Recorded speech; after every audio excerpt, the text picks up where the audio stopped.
Hello everyone, I'm the storyteller, and I'm here to accompany you today. I know you're watching this video to relax or help you sleep. So first, please like and subscribe. Where are you from? What time is it? Relax, unwind, and enjoy the moment. You need to understand why I did what I did. I write here on the events that transpired last month. I hope through this testimony I can provide the context for you to understand why I was compelled to take action on that fateful day. It was a Saturday, but for me it also marked the beginning of a precious few days of freedom. I work as a consultant, you see, and had just finished a project that had consumed my life for the preceding 3 months. I was set to start on another project the following Tuesday, so I considered how best to spend my time. I realized that the carnival had been in town for the past few weeks, and this was my opportunity to visit it. I spent the first half of the day gorging myself on various foods and riding the many attractions. As the sun began to set, I wandered into a street lined with small stalls. Most were selling a variety of trinkets and merchandise, but one stall in particular caught my eye. It was painted in stripes of red and white, and had a sign in full carnival lettering proclaiming that one only needed to step right up to have a once-in-a-lifetime experience in multiple dimensions. Typically, I would not be lured in by such garish displays, but the young man staffing the stall had noticed my interest and insistently beckoned me over. "Would you like to experience the fourth dimension?" he said with a grin. "The fourth dimension? So, you allow me to travel through time?" I replied. "Ah, I misspoke. We allow people to experience a fourth dimension. Time is a possible fourth dimension, you see, but we can also add another spatial dimension instead," he said. I simply stared at him. "Sorry, I'm used to talking with others who live and breathe this stuff. Let me try to explain it more simply. A line is a one-dimensional shape, a square is a two-dimensional shape, and a cube is a three-dimensional shape, yes?" he said. "I think I see it now, so if we're adding another spatial dimension, a four-dimensional shape would then be a cube with an extra dimension added to it," I said. "Precisely. We call it a hypercube. It is hard to describe, and would be impossible to really see in the three-dimensional space that we live in. However, here we can give you a glimpse into what living in four-dimensional space could be like," he said. "So, is it some sort of VR experience?" I asked. Unfortunately, that is impossible. You see, the image projected onto each of your retinas is only two-dimensional. Your brain interprets the two-dimensional images from both of your eyes to perceive depth, and thus creates the perception of seeing in 3 dimensions. There's simply no way your retinas can convey what four-dimensional space would look like. Instead, we've created these," he said as he held up 2 small metallic cylinders. "They go on your temples and stimulate your brain directly, sending images directly from our simulation of four-dimensional space." "Fascinating. And what will I be viewing? The hypercube?" I said. No, nothing as dreadfully boring as that. We want you to experience what life would actually be like in four-dimensional space, so we've simulated a small four-dimensional town with four-dimensional AI inhabitants for you to interact with," he said, beaming with pride. I asked a few more questions about the experience, namely focused on the price. I knew that the simulations that he was describing, even normal three-dimensional ones, were exorbitantly expensive. But the man insisted that the experience was free and explained the stall was being operated through the research wing of the tech conglomerate Cobalt Engineering. They needed more data from real-world participants before figuring out how to commercialize it. Mollified, I agreed to try out this dimensional experience, and the man led me through the back door of his stall. This opened into a plain room with a reclining chair in the middle, a coffee table next to it, and a few server racks placed against the right wall. I sat in the chair as he began wiring the cylinders to one of the server racks. "These racks are enough to power the simulation?" I asked. I had imagined something much bigger. No, these simply power the transmitters," he said as he motioned to the cylinders. "It takes quite a lot of processing power to generate four-dimensional graphics and transmit them into your brain. The simulation is far more computationally intensive and happens at a data center a few miles away. It's quite a sight.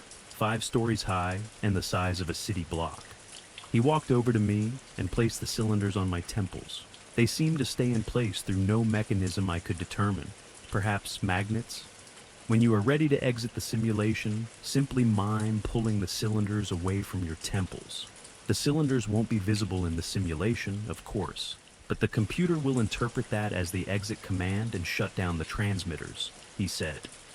I practiced the movement without actually touching the cylinders, and he nodded in affirmation. Are you ready to begin? He asked. Yes, I said. And then everything changed. I had the sense that I was currently in a house of some sort, but it looked like a mess of geometry. An object that I could vaguely make out to be a chair flowed in several different directions at once. I walked over to it and attempted to settle into it and felt a strange sensation, as if I was being enveloped by a particularly fluffy weighted blanket.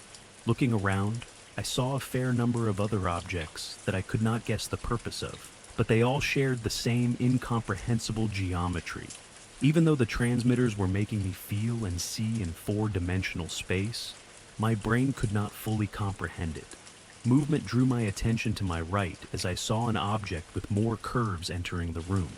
It also had the same sense of geometrical wrongness, but it also seemed to be constantly moving in a way that none of the other objects were, even while it stayed in one place. I couldn't take my eyes away from it. Dad, you were supposed to pick me up from blocks practice. I had to walk all the way home, it said in a whining feminine voice. I realized with a start it was talking to me. This was one of the AI inhabitants the man had described, and it seemed to think I was its father. I looked down at my own body and realized it too was in the same state of constant movement as the other inhabitant. Are you not going to say anything? I'm going to be late for my study date with Andrew, it said with an angrier tone. I started feeling overwhelmed. I couldn't interact with this thing like it was a real person. It was too alien. I briefly took another look at the room and then reached up to my temples and made the motion I had practiced, and suddenly I was back in the plane room. I breathed in deeply and tried to relax. That was... I tried to get the words out. Weird, right? The man said. Yeah, it took me a while to get used to. If you don't practice with it, it's easy to get headaches just walking around. The inhabitant I encountered seemed so realistic, I said. Yep, the simulation we run is the highest fidelity in the world currently, the man said, beaming again. It's about 3 times as computationally expensive as the second best. There's even been some ethics complaints about the AIs potentially being conscious, if you believe in that sort of stuff. Why do you need something that realistic to demonstrate 4-dimensional space? I would think that even a simple simulation without inhabitants would be enough, I asked. But that's because you've only experienced the first part of our demo today. You see, we don't want to just demonstrate what it would be like to live in 4-dimensional space, but in 5-dimensional, or 6-dimensional, or 7-dimensional space as well, he said. And the simulation helps with this how? I asked. Well, unfortunately, trying to do the math on rendering 4-dimensional space is already quite difficult for our engineers and our current computational capacity, he said, gesturing at the server racks.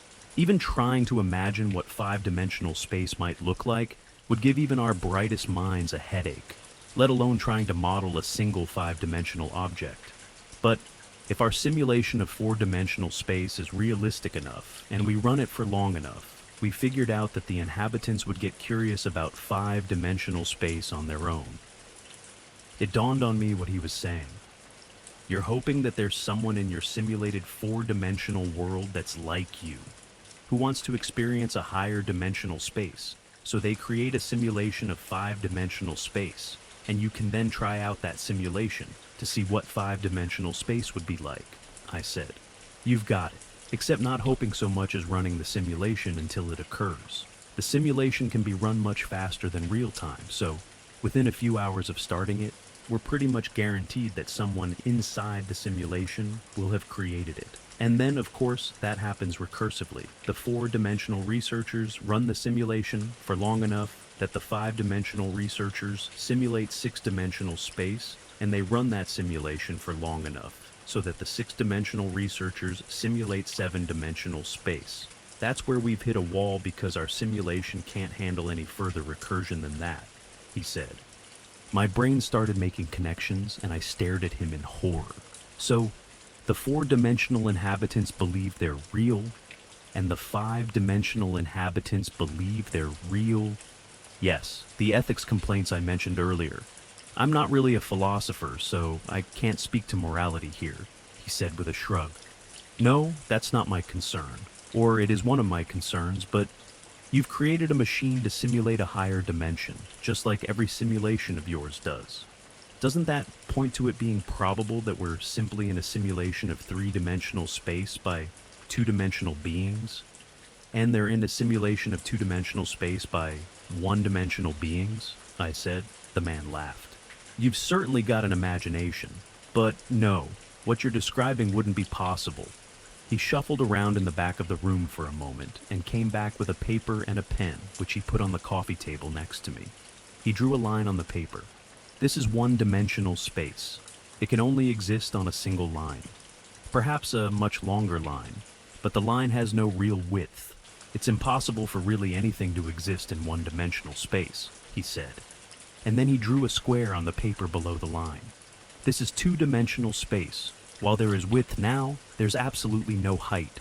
Even a single cell of yours, while it looks flat in a microscope, still has a height of a few dozen micrometers. Imagine any sort of energy source traveling through an organism. Without height, how would that work? It would be fully flat. So, we're quite certain there's no such thing as two-dimensional life. Thus, to your concern, there's no lower dimensional life that is simulating us to get to experience higher dimensions, he said. I felt slightly better. I was slightly troubled at the plight of the simulated 4 and 5 and 6-dimensional inhabitants, but my existential fears were lessened. Are you ready to experience the higher dimensions? He asked. I contemplated saying no, as the confusion from the previous experience still rattled me, but I was too curious now. Yes, I said, and I plunged back into the 4th dimension. I was in some sort of lab, and again, an impossible moving figure was in front of me. Are you ready to begin? It asked in a deep male voice. I realized that I had been placed in the exact moment the 5-dimensional experience was to begin, and so, before I got cold feet, I said yes again in a small voice and was pushed into the 5th dimension. Again, I got the impression I was in some sort of lab. Strangely, I felt less disoriented going to 5-dimensional space from 4-dimensional space than from the normal world to 4-dimensional space. Things here seemed even more abstractly geometric, but once everything in your field of vision was already sprouting infinite prisms, those prisms having their own prisms didn't seem quite so jarring. I felt like I had taken a bad batch of drugs as the shapes started swimming in front of me. Again, a voice asked me if I was ready to begin, and I realized that if I confirmed I would be sent into 6-dimensional space. I became aware that my stomach was protesting and would not take the insult of seeing another set of impractical polyhedrons. While I was still quite curious what the higher dimensions looked like, I had seen enough for one day. I closed my eyes, reached up, and made the motion towards my head. Opening my eyes, I was slightly shocked to realize that I was not yet back in the real world, but was rather back in 4-dimensional space. I suppose it made sense that the motion would be the same for each higher dimension, and I would simply have to perform it again to drop back into 3-dimensional space. As I was about to do this, I noticed that the room now had a second being in it, and the two 4-dimensional beings were having a conversation. So you've realized you can recursively simulate 6-dimensional space by first simulating 5-dimensional space and waiting until the 5-dimensional AI inhabitants create a simulation of 6-dimensional space, one said.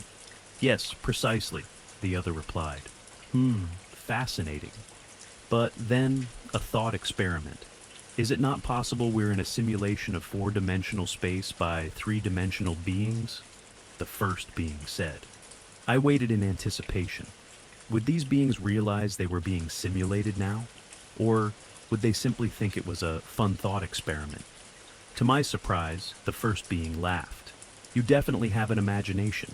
But no, you see, life in 3-dimensional space is impossible. 3-dimensional space has width, height, and depth, but no breadth. Every cell, even a plant cell, while it looks like it has no breadth in a microscope, still has a breadth of a few dozen micrometers. There's no way that life can exist when everything has a breadth of 0. This was the moment I began to panic. I made the motion at my head again and was suddenly back in three-dimensional space. Before I could get my bearings and stop him, the man had already pushed the terminate session button on the server rack. What happens to the simulation when that button is pressed? I asked. It simply resets the simulation. We don't want to waste computational resources. He said, I hope you enjoyed the experience. Feel free to take a minute here to catch your breath. I know it can be a lot. I have to go back to the front and see if I can reel in a few more participants. He walked out the door, leaving it slightly ajar, and looking through the gap, I could see that there was already a woman waiting at the stall. Thoughts reeled through my mind. What if she was a two-dimensional being? And how many minutes did we have left if she experienced the higher dimensional simulations that she came here for, only to return to her dimension where another terminate session button waited? I couldn't risk it. At least if I put in a little setback, it might buy us some more time. A few more seconds in two-dimensional space perhaps, but that could mean a lifetime or two for us here. So yes, I, Justin Reyes, am guilty of arson, property damage, and involuntary manslaughter, but it seems a small cost to pay to save us all, at least temporarily. And that's it for today. Thanks for listening. If you enjoyed this video, be sure to like it, subscribe, and leave a comment letting me know what you think. Relax, unwind, and get some sleep. See you in the next video.